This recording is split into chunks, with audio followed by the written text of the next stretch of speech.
কেন্দ্রীয় ব্যাংকের website hack, পুলিশের ওয়েবসাইট হ্যাক, র্যাবের ওয়েবসাইট হ্যাক, বাংলাদেশ ব্যাংকের ওয়েবসাইট হ্যাক। এই মুহূর্তে ফাইনালি প্রধানমন্ত্রীর কার্যালয়ের যে অফিসিয়াল ওয়েবসাইট আছে সেইটাও হ্যাক হয়ে গেছে।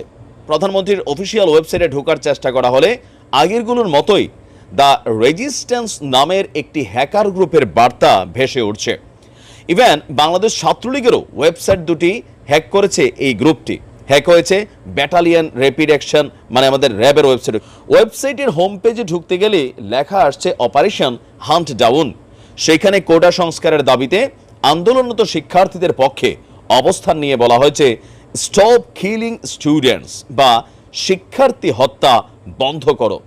কোটা সংস্কার আন্দোলনে সম্পৃক্ত হতে সাংবাদিক, হেকার, সাধারণ মানুষদের প্রতি আহ্বান জানানো হয়েছে।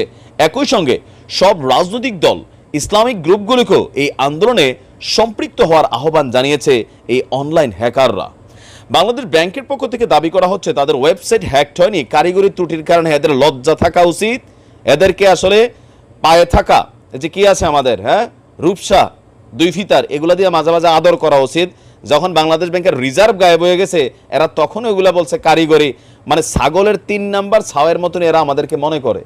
তো আমরা যতটুকু বুঝি যে আমাদের পোলাপাইন যারা হ্যাকিং গ্রুপ কাজ করে এরা কিন্তু মাঠে নামছে, বোঝা গেছে। এখনো সময় আছে, পরিস্থিতি বিগড়াই যাচ্ছে। কোন দিকে যে কখন কি হয় সেটা আমরা জানি না। যেভাবে আজকে সারাদিনও মানুষ মরছে, পুলিশ মরছে, র্যাব মরছে, কারাগার জ্বালাই দিচ্ছে মানুষ। 1971-এর পর এমন দৃশ্য বাংলাদেশ কখনো দেখে নাই।